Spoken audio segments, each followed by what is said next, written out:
ফেনীতে আবারও সড়ক দুর্ঘটনায় ঝরল একটি তরুণ প্রাণ। এক মুহূর্তের ভয়াবহ সংঘর্ষ, আর তাতেই নিভে গেল একটি পরিবারের স্বপ্ন। আজকের এই ভিডিওতে জানাবো কিভাবে ঘটল এই মর্মান্তিক দুর্ঘটনা, কারা আহত হয়েছেন, আর কি বলছে পুলিশ ও হাসপাতাল কর্তৃপক্ষ। ভিডিওটি শেষ পর্যন্ত দেখুন। ঘটনাটি ঘটেছে ফেনীর দাগনভূঞা উপজেলার তালতলী চৌধুরীহাট আঞ্চলিক সড়কে। সোমবার গভীর রাতে সদর ইউনিয়নের মধ্যম জগৎপুর গ্রামে বিপরীত দিক থেকে আসা সিএনজি চালিত দুটি অটোরিকশার মুখোমুখি সংঘর্ষ হয়। এই দুর্ঘটনায় ঘটনাস্থলেই গুরুতর আহত হন মোট ৭ জন।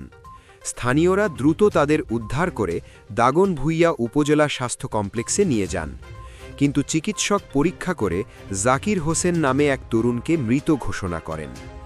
নিহত জাকির হোসেন সোনাগাজী উপজেলার দক্ষিণ চর মজলিশপুর গ্রামের বাসিন্দা।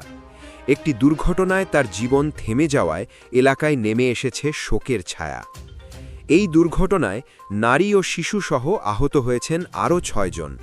তাদের মধ্যে ৪ জনের অবস্থা আশঙ্কাজনক হওয়ায় ফেনী জেনারেল হাসপাতালে পাঠানো হয়েছে। একজন মাত্র ৩ মাসের শিশু, যার জীবন নিয়েও রয়েছে চরম উদ্বেগ। হাসপাতাল সূত্র জানায়, আহতদের মধ্যে কেউ কেউ এখনও মৃত্যুর সঙ্গে লড়াই করছেন। দাগনভূঞা থানার ওসি জানিয়েছেন, দুর্ঘটনাস্থল থেকে দুটি অটোরিকশা জব্দ করা হয়েছে। ঘটনার তদন্ত চলছে এবং আইনগত ব্যবস্থা প্রক্রিয়াধীন। প্রতিদিন এমন দুর্ঘটনায় আমরা হারাচ্ছি আমাদের আপনজনদের। আপনার মতামত কি? এই ধরনের দুর্ঘটনা রোধে কি করা উচিত? কমেন্টে আপনার মতামত লিখুন।